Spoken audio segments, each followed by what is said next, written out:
ہم نے سورہ مجادلہ کی تلاوت کی۔ مجادلہ کہتے ہیں بحث کرنا، ایک دوسرے سے آپس میں بحث کرنا۔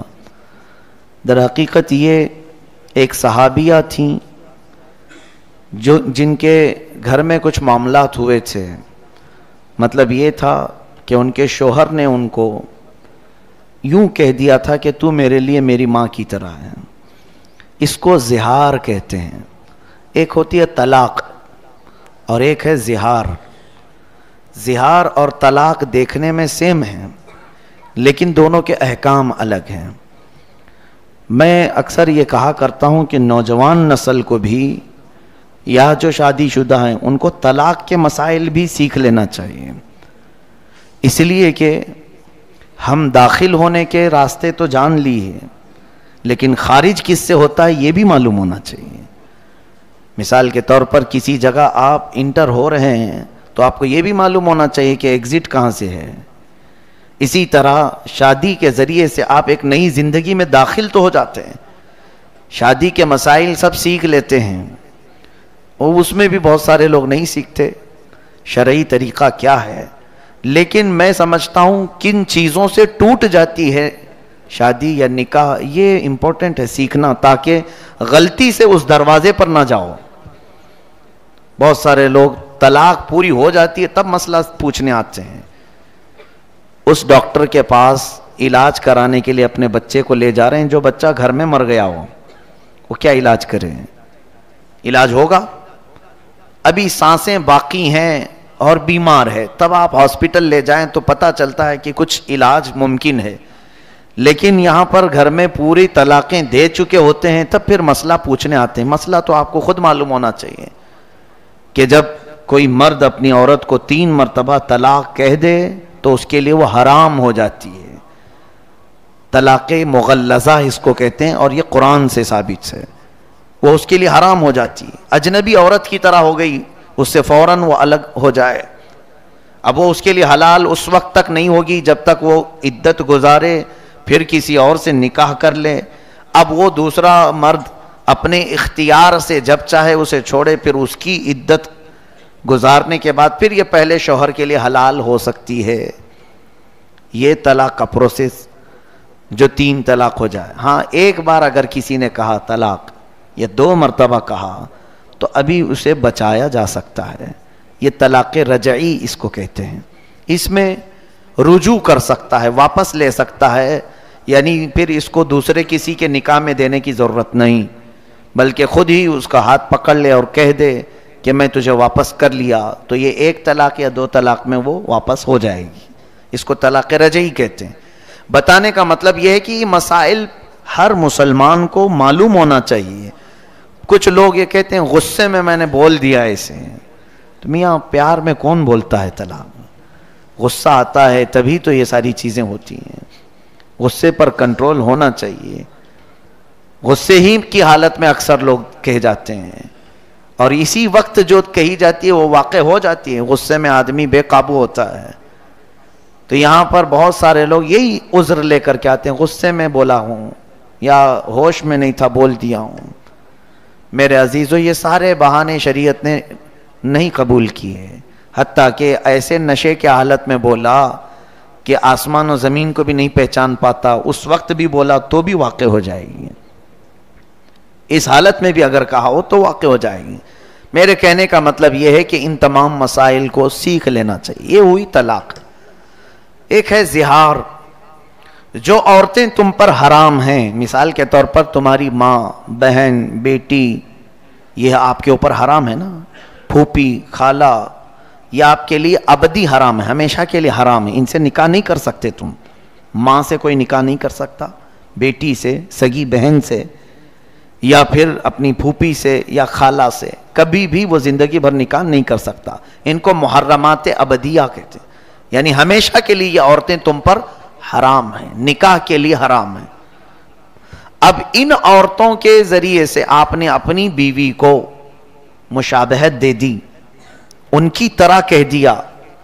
اپنی بیوی کو کہا کہ تو میری پھوپھی کی طرح ہے، تو میری خالہ کی طرح ہے میرے لیے، یا میری بہن کی طرح ہے، یا پھر ایک عضو کو بھی کہہ دیا کہ تیرا پیٹ یا تیری پیٹھ یا کوئی حصہ میری ماں کی طرح ہے تو اس کو کہتے ہیں زہار. وہ عورت تم پر حرام ہو گئی, طلاق نہیں ہوئی لیکن وہ حرام ہو گئی, اب تم اسے چھو نہیں سکو گے. یہ زہار ہے. اس کے مسائل ابھی آئے نہیں تھے. ایک صحابیہ کے ساتھ ایسا ہوا, عمر دراز خاتون تھی, ان کے شوہر بھی صحابی رسول ہیں, دونوں میں کچھ تکرار ہوئی گھر میں, تو شوہر نے کہہ دیا کہ تو میرے لیے ماں کی طرح ہے. تو وہ روتے ہوئے باہر نکلی اور آئی حضور صلی اللہ علیہ وسلم کے پاس کہ آقا اس مسئلے کو بتائیں, اتنی عمر ہو گئی, بڑھاپا آ گیا, اب جا کر میرے شوہر نے مجھے ایسا کہہ دیا, کیا کروں؟ نبی کونین صلی اللہ علیہ وسلم نے کچھ نہیں بتایا, خاموش رہے, کیونکہ ابھی مسائل آئے نہیں تھے, ابھی کوئی حکم اس مسئلے کے بارے میں آیا نہیں تھا.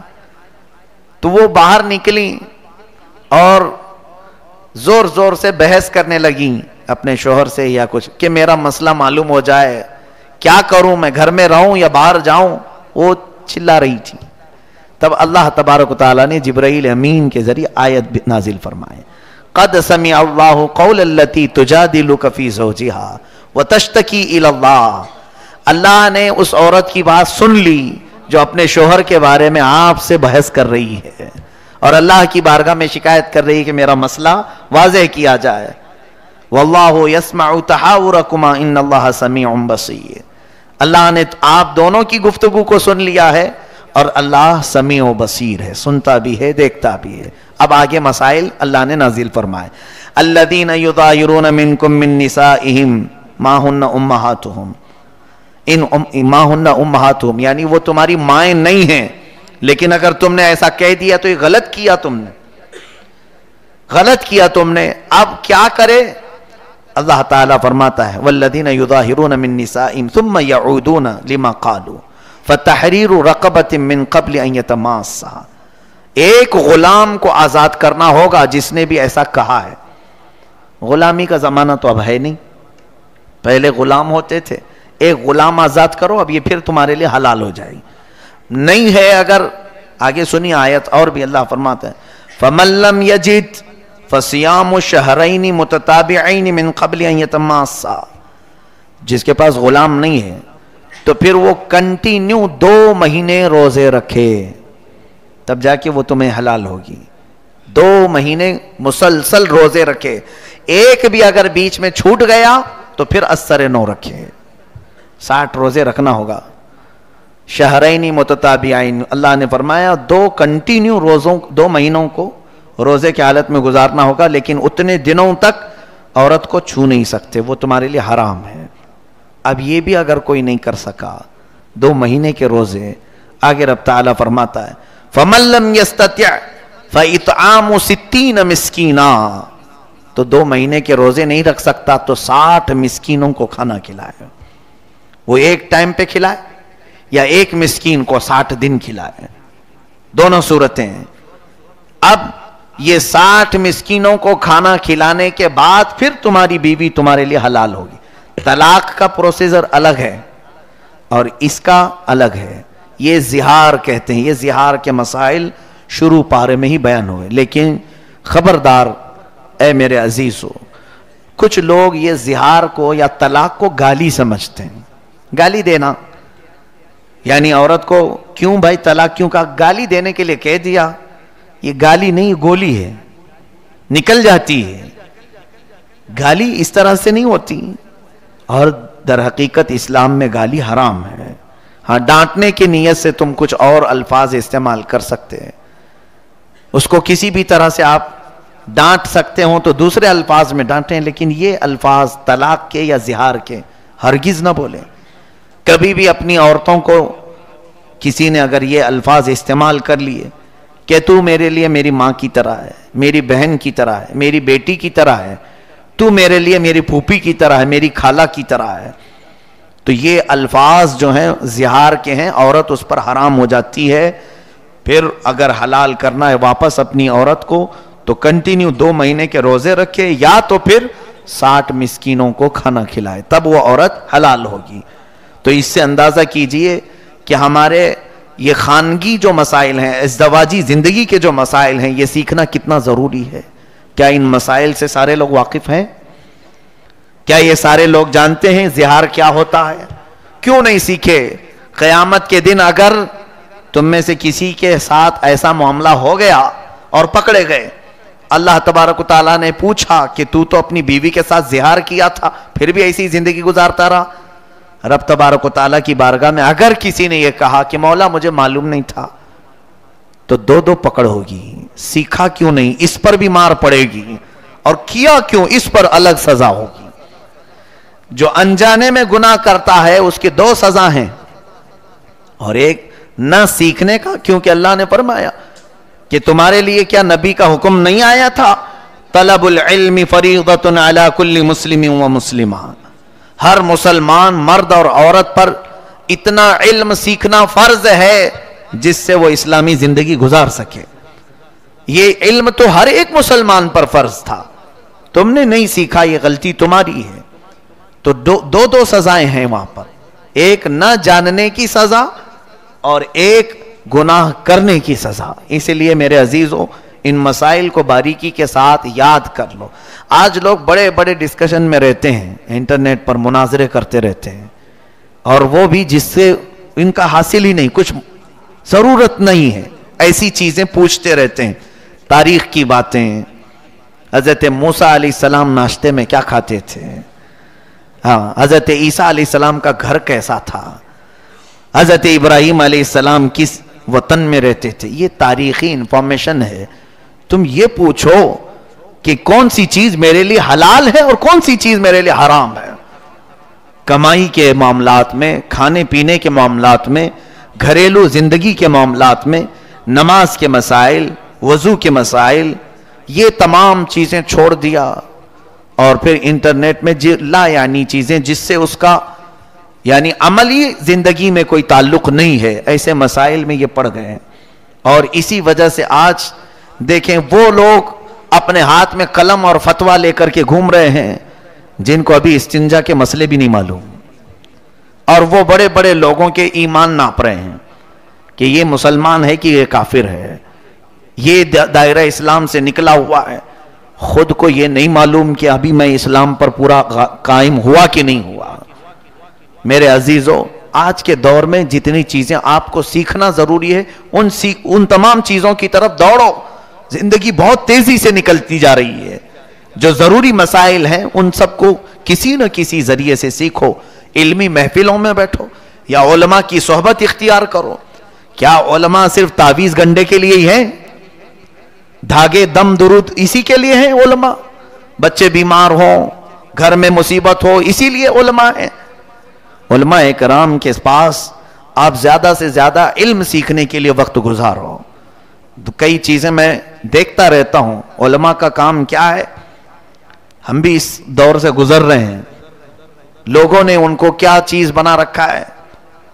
اگر کچھ اچھے لوگ ہیں، مؤدب لوگ ہیں، آتے بھی ہیں، تو وہ اپنی ضروریات کے اعتبار سے بیمار ہے. میں یہ منع نہیں کر رہا ہوں، ٹھیک ہے، اس کے ساتھ کچھ اور بھی چیزیں ہیں، کچھ محفلیں ہیں، علمی محفلیں، اس میں کیوں نہیں حاضر ہوتے؟ اپنے بیمار بچوں کو لے کر کے آتے ہیں. 2 طرح کے لوگ آتے ہیں، یا تو پھر دعا کروانے کے لیے، یا تو پھر لوگوں کی غیبت کرنے کے لیے. 2 طرح کے لوگ علماء کے پاس آتے ہیں. بیٹھ جائیں اور سارے لوگوں کی غیبت چھیڑ دیں، فلاں کیا کر رہے تھے، وہ یہ کر رہے تھے، وہاں ایسا چل رہا تھا.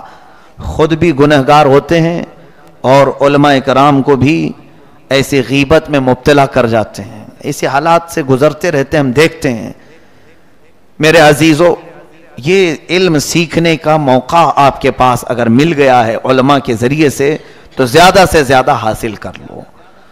سیدنا امیر حمزہ رضی اللہ تعالیٰ عنہ، سیدنا عمر فاروق رضی اللہ تعالیٰ عنہ فرماتے ہیں کہ ہم کو سورہ بقرہ سیکھنے میں 12 سال لگ گئے. 2.5 پارے کی سورہ ہے. کون؟ امیر المومنین عمر ابن خطاب رضی اللہ تعالیٰ عنہ. سورہ بقرہ سمجھنے، تفہیم، اس کی تمام چیزوں کو معلوم کرنے میں مجھے 12 سال لگ گئے. اور خود میرے آقا صلی اللہ علیہ وسلم سورہ ہود کے بارے میں فرماتے ہیں کہ سورہ ہود نے مجھے بوڑھا کر دیا، اور ہم ہیں کہ چھونا بھی نہیں چاہتے. قاعدے قوانین معلوم بھی نہیں کرنا چاہتے. ہو سکتا ہے کچھ علماء تھوڑی دیر کے لیے ناراض ہو جائیں آپ کے پوچھنے کے طریقے